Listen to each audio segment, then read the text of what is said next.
Greetings, fellow Star Warriors, and welcome back to Unrepentant Geeking, the show where a geek can be a geek. As always, I'm your host, Shaun, and this week we are traveling to a place far, far away and a time long, long ago. Yes, I am of course talking about Star Wars! Sorry, I got a little carried away there, but can you blame me? Star Wars is in the air, Force Friday has come and gone, and with it have released a series of new Star Wars novels, officially canon and everything, a number of which take us to after Return of the Jedi, and lead directly towards The Force Awakens. And I'm here today to review those books, plus comic book, and tell you what I think of the latest entries into the Star Wars canon. So, since we have a lot of ground to cover and not nearly enough time to do so, let us begin with Star Wars Aftermath. Yes, Star Wars Aftermath is written by Chuck Wendick, and the basic synopsis for the book is: as the Empire reels from its critical defeats at the Battle of Endor, the Rebel Alliance, now a fledgling New Republic, presses its advantage by hunting down the enemy's scattered forces before they can regroup and retaliate. But above the remote planet Akiva, an ominous show of the enemy's strength is unfolding. Out on a lone reconnaissance mission, pilot Wedge Antilles watches Imperial Star Destroyers gather like birds of prey circling for a kill, but he's taken captive before he can report back to the New Republic leaders. Meanwhile, on the planet's surface, former rebel fighter Nora Wexley has returned to her native world. War-weary, ready to reunite with her estranged son, and eager to build a new life in some distant planet. But when Nora intercepts Wedge Antilles' urgent distress call, she realizes her time as a freedom fighter is not yet over. What she doesn't know is just how close the enemy is, or how decisive and dangerous her new mission will be. Determined to preserve the Empire's power, the surviving Imperial elite are converging on Akiva for a top-secret emergency summit to consolidate their forces and rally for a counterstrike. But they haven't reckoned on Nora and her newfound allies, her technical genius son, a Zabrak bounty hunter, and a retrograde Imperial defector, who are all prepared to do whatever they must to end the Empire's oppressive reign, once and for all. So, there you have it. That is the setup for Aftermath, which is unquestionably the flagship release of the series of Star Wars novels that came out last Friday. The way it's been pitched as, if you only buy one Star Wars novel, this is the one to buy right now. Does it live up to that kind of hype? For the most part, absolutely. Wendick has produced a very strong entry into the Star Wars franchise. And part of that is, what the synopsis doesn't get across is the fact that, in addition to the main plot that does follow a bunch of desperate characters, including the aforementioned Wedge Antilles and Laura Wexley, regularly throughout the book are a series of about 17 interludes that take us around to various points in the galaxy far, far away and show us what's happening in the, aftermath of the victory at Endor. And as the book stresses, just because the Rebel Alliance, now New Republic, and I'll get back to that in a second, just because they won, the war very much continues. These interludes are terrific, which is not to take away from the main plot that drives the book. It's a really well-told, well-worked-out story, and I like the fact that, for example, we jump around to the perspectives of each of our lead characters. So we get Laura's perspective, we get her son's perspective, we get the aforementioned bounty hunter's perspective, we get the former Imperial officer's perspective. It allows Wending to deepen their characters and develop them very well, and it makes for a more exciting book. So we get a bunch of little cliffhangers of sorts, as we then jump to an interlude, and then jump back from the interlude to a different character and all that. But these interludes are what I think are maybe even more noteworthy than the main story itself, which is very good. It's a very good story. Even if you took out these interludes, this would be an excellent Star Wars novel. But there's no question these interludes add a lot greater depth and scope to this novel, because don't let the title fool you. This was originally being pitched as the post-Return of the Jedi experience and all that, and, well, it isn't. This is a much more humbler novel, interludes aside. Luke and Leia do not even actually appear in the novel, and Han and Chewie do appear in one of the interludes, but it's a relatively short sequence. All the interludes are fairly short, certainly compared to the rest of the novel, to the main storyline. What this novel really does well is give us a snapshot of the overall galaxy, and a snapshot of the new continuity, because that's a big part of Aftermath. Like I said, the term The New Republic is used, and if you know anything about the old, now abandoned, expanded universe material, that was the initial name, at least, for the post-Return of the Jedi government that formed out of the remains of the rebellion. But just because it's got the same name, it very quickly becomes clear this is not the same New Republic we fans of the EU used to know. No better scene puts this into stark clarity than one of the interludes which highlights Mon Mothma. If you're not super familiar with the minutiae of Star Wars, Mon Mothma was one of the main leaders, if not the main leader, of the original Rebel Alliance. She was originally a senator. She's friends with Bail Organa. She becomes a mentor of sorts to Leia. She's an important character in Star Wars lore, and so featuring her in an interlude in this book makes a lot of sense. And she's still very much recognizable as the character of Mon Mothma, but there have definitely been some changes from her original EU portrayal.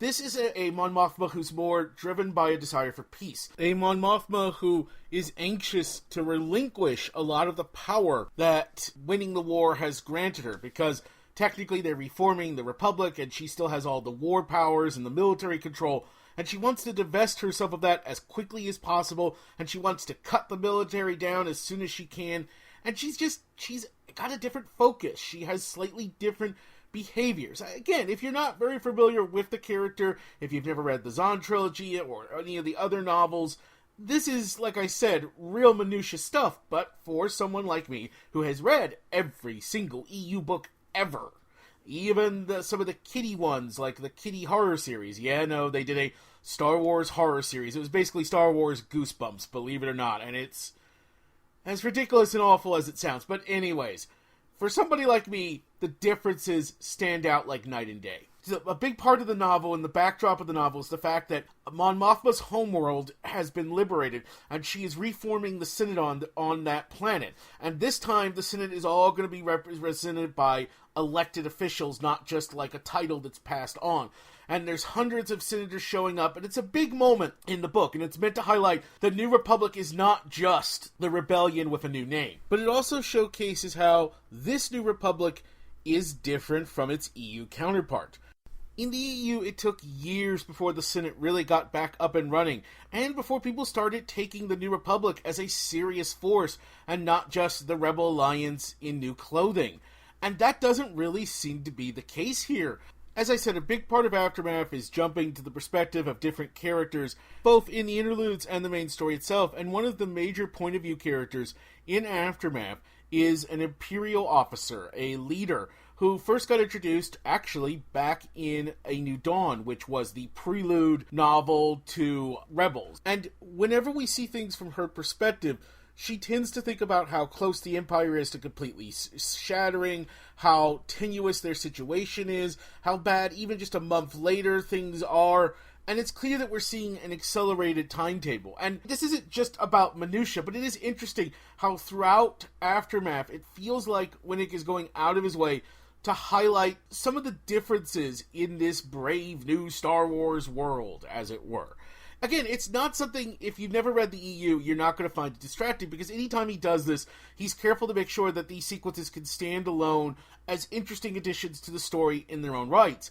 It's really something you'll only pick up if you're very familiar with the old Star Wars continuity, and I actually kind of appreciate that. I appreciate that Aftermath feels like a table setter, and it really does feel like it's doing a lot of groundwork. There's a lot of plot hooks left unclosed, left unfinished in this novel, and that feels like deliberately by design. And not just because this is the first book in a planned trilogy, because of course you always have to have trilogies in Star Wars, but no, because I think there's a lot of hints and foreshadowing and ominous glimpses of what may be to come. Like, throughout the novel, different characters talk about how, well, yeah, the New Republic's all great and all, but how long before they fall into the trap of the Old Republic? How soon until they start repeating mistakes? How soon until things go bad? There's a lot of speculation on the different ways the New Republic could go wrong. For instance, they could become driven by a military force, or they could demilitarize too much and become weak and vulnerable, or all sorts of scenarios are laid out, and you could just feel it. Where we are in this place in time as we wait with bated breath, at least I know I do, for The Force Awakens to arrive, this novel feels like a wonderful, cruel, brilliant tease. Every time I see speculation about where things are going to go, I'm like practically ripping out my hair like, oh God, what is going to happen to this New Republic? Because we know, and this will be reinforced as I'll talk about shortly with some of the other stories, we know by the time The Force Awakens rolls around, things ain't going great in the galaxy. The First Order is on the rise, and there's now a group called the Resistance. Whether or not it's what remains of the New Republic, or it's a splinter group from the New Republic, is unclear. But it is obvious that things have gone badly, and so there a lot of these ominous little notes, like I said, operate as foreshadowing, and I'm very anxious to see how these are all going to pay off once I actually get to see The Force Awakens. Regardless, Aftermath is a terrific piece. The new characters we meet are a strong grouping of characters. Definitely the door is left open for more adventures with them, and I would be very excited to see them again. Like I said, this is planned to be a trilogy, with the next book coming out next year, so after the movie has come out, I presume we're going to focus again on these characters, because as I said, the door is left very much open for them to be having lots more adventures. I don't know, it remains to be seen. On the other hand, we could be jumping to a totally different set of characters, perhaps. As for its relevance in the larger continuity, there are some important stuff that happens, if you care about things like that, and the epilogue in particular is, well, I strongly suspect it is the first real appearance of our new big bad, as it were. If this was a movie, he would just be in the shadows and we'd never see his face. It's the novel equivalent of that. He's not even named, but I have a pretty clear suspicion on who he is, and oh, is that epilogue ominous. Just overall, this is a great novel. The interludes are entertaining, the main story is exciting, fast-paced, funny. It's classic Star Wars, in other words, and Wendick really nails the tone, the setting, all of it perfectly. And if you want to know what happened next, for Wedge Antilles and for a number of other characters. Like, if you're wondering, what really did Chewie and Han get up to in the immediate aftermath of the Return of the Jedi? Well, the answer to that may just surprise you, and if you want to know, this is the novel to find out. And at the same time, if you're just looking for a good read, if you're just looking for a good science fantasy, space opera with, baddies and goodies, and with a little bit of gray, because I do appreciate the fact that he tried to give the Imperial characters at least a little bit of nuance. They are still very much the bad guys, but they're not just cardboard cutouts. Like I said, we get one of their perspective, and she feels like a real person. A person whose ideals are askew from my own, a person who is prepared to do terrible, awful things, but a real person all the same, and that is to Wendick's credit. And yeah, I suppose I can't finish up this review without at least mentioning that, yes, there are several gay characters in Aftermath, including the sister of Nora Wexley and her wife, who play supporting roles, and one of our lead characters is also gay, as is revealed in a actually fairly amusing scene. I have zero problem with this, obviously, as an openly bisexual individual, but I also think anybody who's complaining about this, they're being an idiot. Particularly because this is not the focus at any time of the book. There's no point where anybody steps up on a sandbox and goes off for 5 paragraphs about how they're gay and they're out and they're proud and all that. It's treated as the simple, matter-of-fact thing that it would be in a galaxy far, far away where populations are so big. I mean, you see how many people are gay, bisexual, transgendered. In our own society, it only makes sense that in a population that spans countless species and countless stars, of course there are going to be gay people. I'm just glad Star Wars is being more inclusive. I know it annoys some people, but those people can go swallow an active lightsaber for all I care. I echo the writer of the book's statement about how if you're bothered by gay characters being in Star Wars, then you're basically representing the Empire, and I got no time for you. Moving on. Overall, I strongly recommend Star Wars Aftermath. Is it the one Star Wars book you should buy if you're only buying one Star Wars book this year? Well, that's a little harder for me to say, and I'll have to explain why when I get to a later review. But it's, whether you enjoyed the old novels and you want to capture a little bit of that old glory, or you're looking for a new entry into a universe that's long intrigued you, or even if you don't know much about Star Wars at all, this book is welcoming and open and a great read for newbies and veterans alike. definitely give it a try.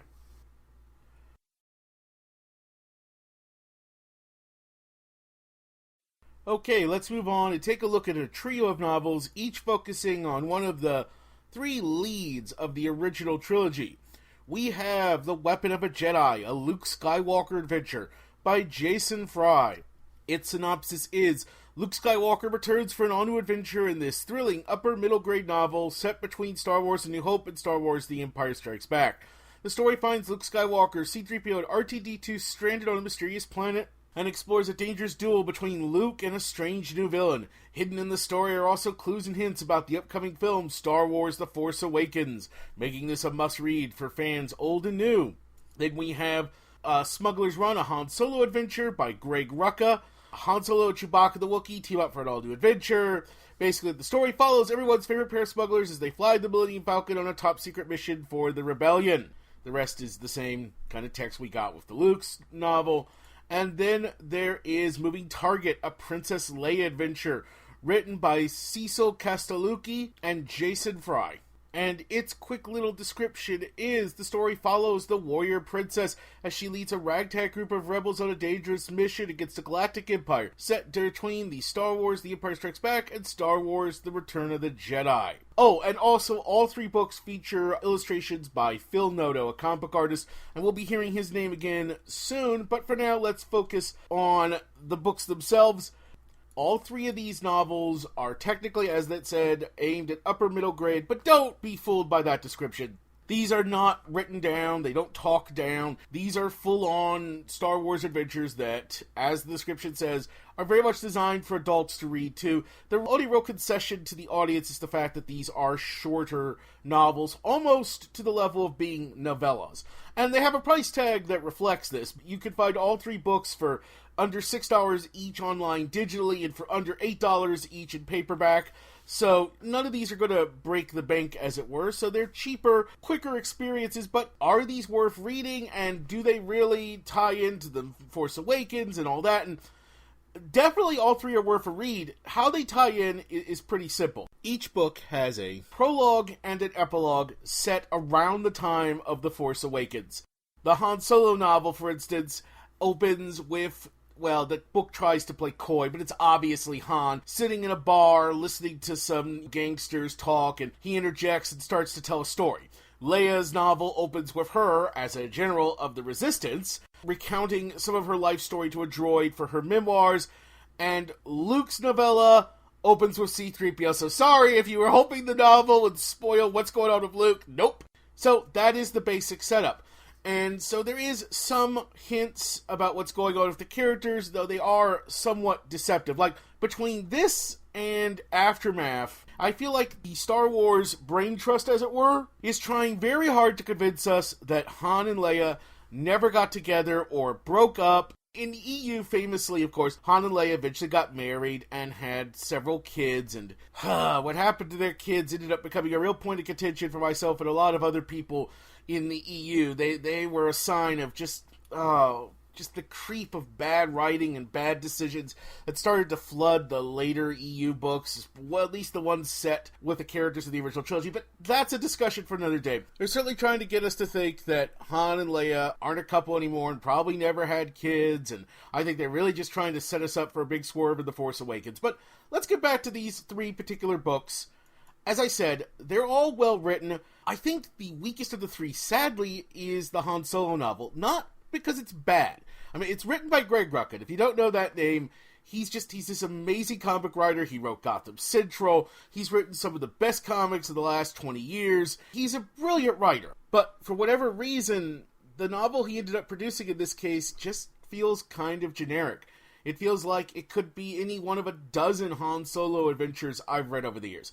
It doesn't really do anything new with the character, or with Chewie. Well, okay, it does show that Chewie got his own medal, and it even shows Chewie kind of admiring it and happy he got a medal, and I see what you did there, Greg Rucka, and I like it, but aside from that, well, there's no real insights, and that stands in real contrast with the other two novels. The biggest addition to the Han Solo novel is a new Imperial villain, and to be fair, she's an intimidating character. She has a cybernetic eye. She's very much a fanatic, a real believer in rules, and she's definitely being, I feel, set up as a future reoccurring opponent. I mean, one of the things we've lost with the EU is a universe with lots and lots of characters for writers to play around with. And what I get from all of these new books and comics and games is a concentrated effort to try and repopulate things, to refill the fridge, as it were. But the Han Solo novel, it's very skippable. If you didn't read it, you're not going to really miss out. Indeed, of the various books and comics I'm covering in this episode, if there was one I would tell you you could avoid and not lose anything, it would be this Han Solo novel. Meanwhile, the Luke Skywalker book, well, it covers an interesting little incident. It basically tells us the story of how Luke first used his father's lightsaber in combat. And it also focuses on Luke traveling to a planet that, once you find out what it is, will be immediately familiar, the name at least, to longtime fans of Star Wars. And he ends up finding a long-lost, kind of abandoned and ruined Jedi temple, and a lot of interesting stuff in terms of how Luke is developing as a character and how, going forward, Star Wars will be treating the Force. I feel like we get a real glimpse from that. So there's definitely value in that, but by far the best of these three books is the Princess Leia novel. Hands down. First of all, we get the most details about what's going on around the timeline of The Force Awakens. Nothing too spoilerific, but we both, in the prologue and the epilogue, we definitely get a lot of hints. The most clues, the most teases. But also, I think the main story itself is the strongest. It is set shortly before Return of the Jedi, basically. And it has Leia going off on a mission with a crew of her own on a ship piloted by none other than Millennium Falcon co-pilot Nien Nunb. The little guy, basically, who was Lando's co-pilot at the end of Return of the Jedi. He had a different characterization previously, but now going forward, he's basically a smuggler who's joined the rebellion. He's something of a Han Solo type, but he's got his own quirks and unique elements. And Leia basically sent out as a decoy to a far-off system to try and draw attention away from the fact that the Alliance is building up the fleet they're going to use for the attack on the Death Star, because, of course, they don't know the second Death Star is one giant trap. There, I did it. Are you happy? It's a giant trap for them. And it really goes to some complicated places, because basically Leia's trying to send out a call to bring together rebels in this system, and she knows that they're not really going to be there to help them. They're really putting them in danger, and she's constantly questioning what is right to do. This is a war. She's fighting a larger battle, but she's also risking people's lives on a feint, on a diversion, and it bothers her. And her crew is made up of the usual ragtags, but certain members of the crew have different reactions to this, and the interplay with everybody is strong, and we get to go to a number of new planets, all of which could make for fun locations to revisit down the line. Yeah, by far, if you only got one of these three books, the Princess Leia one is the must-have. It's absolutely.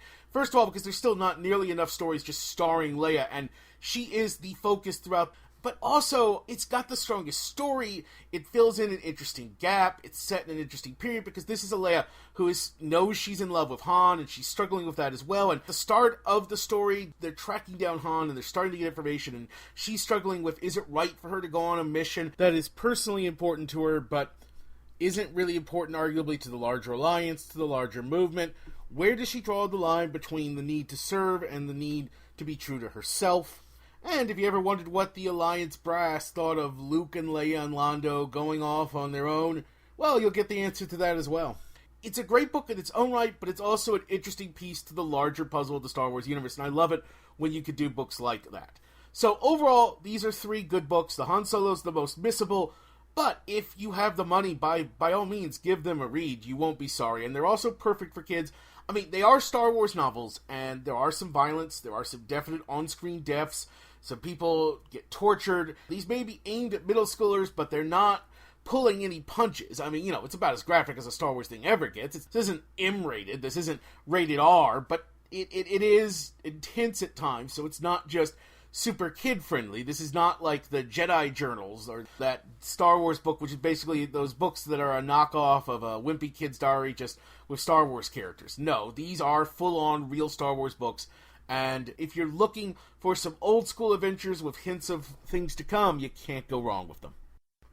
Okay, before we get to the final book of this review, let's take a bit of a detour, but a related one, into the realm of comics, with the first issue of Star Wars Shattered Empire from Marvel Comics, written by Greg Rucka, there's that name again, Art by Marco Cicchetto, and cover by Phil Noto. See? I told you we'd be talking about two of those guys again. Yeah, so Greg Rucka, as I already have established, has a long history in comics, and he came back to write this 4-issue miniseries, which is the first post-Return of the Jedi comic from Marvel.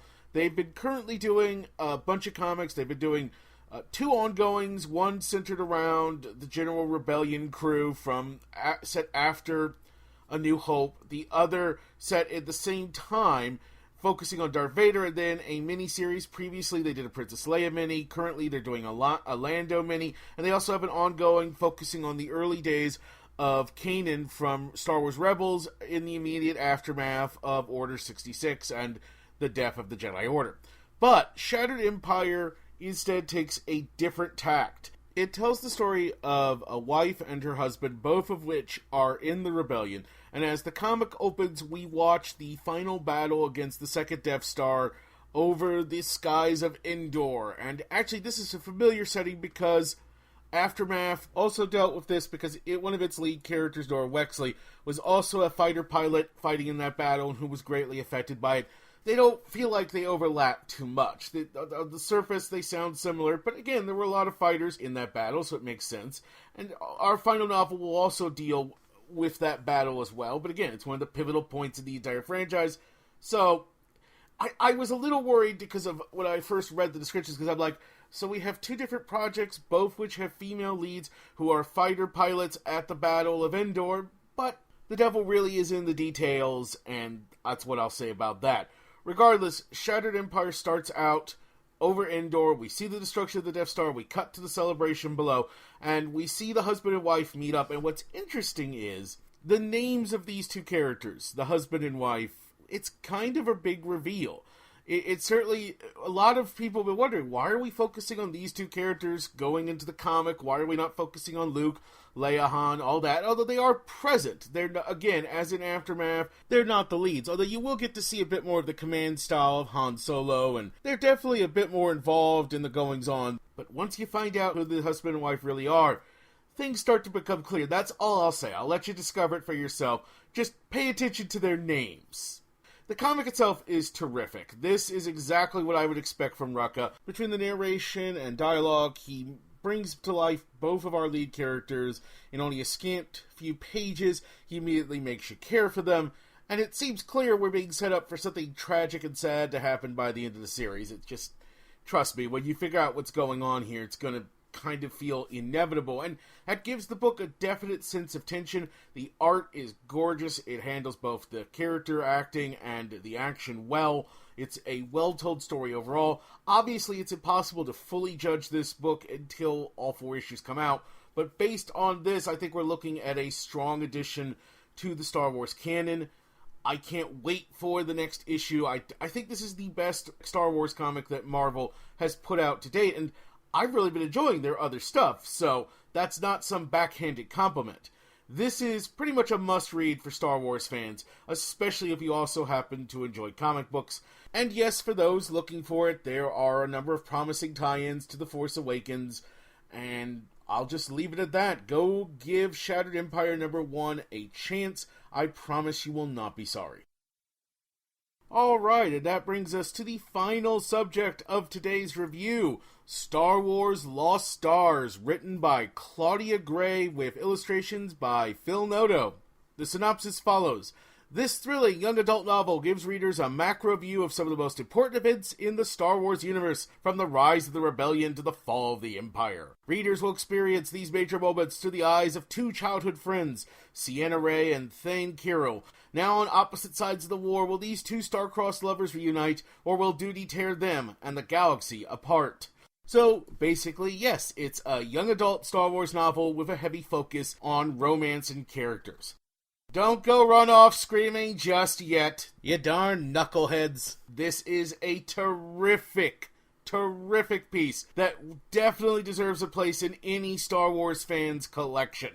This is also easily my favorite of the various novels and comics released in the last week relating to Star Wars, and I cannot praise enough the job Claudia Gray has done. She is an established writer who has written a number of paranormal-focused young adult novels in the past, and her entry into the galaxy far, far away is brilliant, and I definitely hope we see more from her. You have to understand, what I appreciate the most, I think, is the scope of this book. We start out about 8 years after Revenge of the Sith, as the Empire has finally annexed the home planet of the previously mentioned Sienna Raid and Thane Kyril. They're both young kids, and as you might expect, they come from different sides of the track. Thane is from a wealthy yet abusive family who are part of a wave of settlers who came to this planet 100 years after the original settlers and kind of looked down on said original settlers. And of course, Sienna's family is part of those first wave of colonizers who tend to live a more low-key lifestyle. They tend to minimize technology, and they have a big focus on honor and on religion. The two meet under an unlikely circumstances and quickly become friends, and both become dedicated to joining the Imperial Navy. And from there, we follow them across the many years. We follow them as they grow up on their home planet to eventually joining the Imperial Academy on Coruscant, no less. Then all the way through that until they both join the Navy, at which point the events of A New Hope happen, and this sends them spiraling off in different directions. One remains with the Empire, the other leaves, and eventually, a few years down the line, joins the Rebellion. And from there, we continue to follow their lives across the many years through the battle at Hoth, through the battle at Endor, and all the way up to the Battle of Jakku, i.e. the fight that led to a Star Destroyer or two crashing down into a planet, as we saw in the trailers for The Force Awakens. It's one of the most crucial of the new battles revealed in the post-Return of the Jedi era. It's a battle where basically the Rebellion, now the New Republic, completely trounced the Empire and set into motion a lot of important things, and it's also the battle where the climax of the relationship between our two main characters happens. So we follow them all across a long period of time, from young children all the way up to adults, and the range and scope, as I said, of this novel, it's impressive. And it's also really great to see from a different perspective the now familiar events of the original trilogy. I mean, I've seen this idea done before, but never executed this well. And a big part of that comes down to how well Gray writes the various characters that populate Lost Arks. The book doesn't really have a plot per se, outside, of course, of the plot of the original trilogy and all that, but the story itself is really just about these two people and their lives through the many years that pass. And everybody is so well written and so compelling. It's just such an eminently readable book. One of the most fascinating aspects of Last Star is how it provides a convincing reasoning for why otherwise good people would stay with the Empire even after such atrocities at Alderaan. Indeed, one of the supporting characters is a former native of Alderaan who kind of throws himself wholeheartedly into the service to the Empire instead of doing the obvious thing of quitting and rebelling, and he just has to justify it in his head that, no, this is the right thing, and I'm serving the right people, and the damage it kind of does to him on a mental level, the way it twists him is painful and unpleasant to watch, but it also is incredibly compelling, and that's just one of the multitude of supporting characters in this book. And of course, there are our two leads and the eventual romance that blossoms between them, and in lesser hands, the constant back and forths, the unexpected meetings once they go different ways, might come off as forced and melodramatic. There was no pun intended, by the way, in that. But in Gray's hands, they feel right. Certainly, it doesn't quite feel natural, but it feels believable in a world where we know there is a mystical field called the Force that does happen to influence events. And actually, one of my favorite parts of the novel is the fact that Thane Kyril is incredibly cynical and just a total, absolute atheist, especially when it comes to the Force. And there's definitely more focus on making the Force as much a religion as it is a cool thing that gives people superpowers, by the way, in these new novels. That's definitely an undercurrent that I've seen repeated throughout the many different things I read. But regardless, I love Thane's attitude to the Force because we know he's wrong, but he's not presented as an idiot. It's an interesting perspective and one we don't often see. And both of our leads are complicated characters who go through a lot of bad experiences, but neither completely lose what makes them themselves. Honestly, I really don't want to go into any more detail on the book because one of the great joys is just experiencing it firsthand. I don't even want to spoil who joins the Rebellion and who stays with the Empire because Again, the book gets a lot of tension out of that around midway. And then once we get past the movies, well, if you want a good look at what the whole galaxy is like after Return of the Jedi, this is absolutely the book for you. Even more than Aftermath. Actually, more is the wrong word to use, because those interludes in Aftermath really do give you this wide snapshot. But if you want to see where things go further along, the Battle of Jakku, as it turns out, takes place almost to the day, a year after the Battle of Endor. And seeing what becomes of the Empire and the New Republic a year on, and how the different militaries are working, and that's fascinating stuff, even if it is just a backdrop for these two characters. So overall, yeah, I'm giving Lost Stars my highest possible recommendation.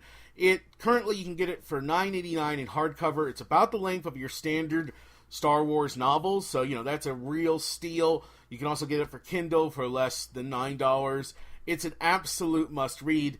I'm very curious to see if we get more from Sienna Ray and Thane Kyrell, and certainly, as with Aftermath, the door is left open for more stories with them, and especially if it came from Claudia Gray, I'd be all for that. Even if it doesn't, I certainly hope we get more from her, and soon. She is definitely proven herself to be a strong writer when it comes to the Star Wars universe.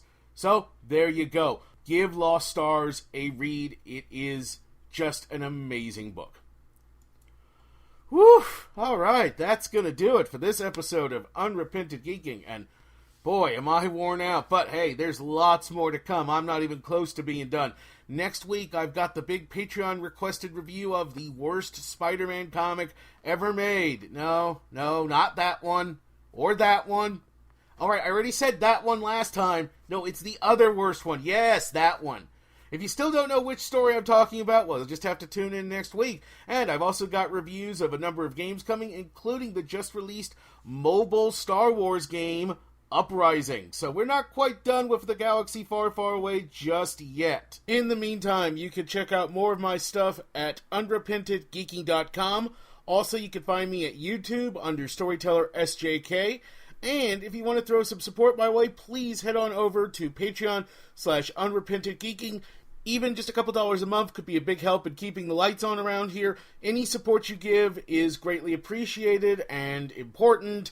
And along that lines, if you're watching this, listening to this via iTunes, please rate and review the show. It really does help spread the word, which is in and of itself incredibly valuable. And as always, I deeply appreciate any support you guys can give. And with that, it's time to say, for Channel Awesome and Unrepentant Geeking, I'm Shaun, reminding you all that the Force will be with you always.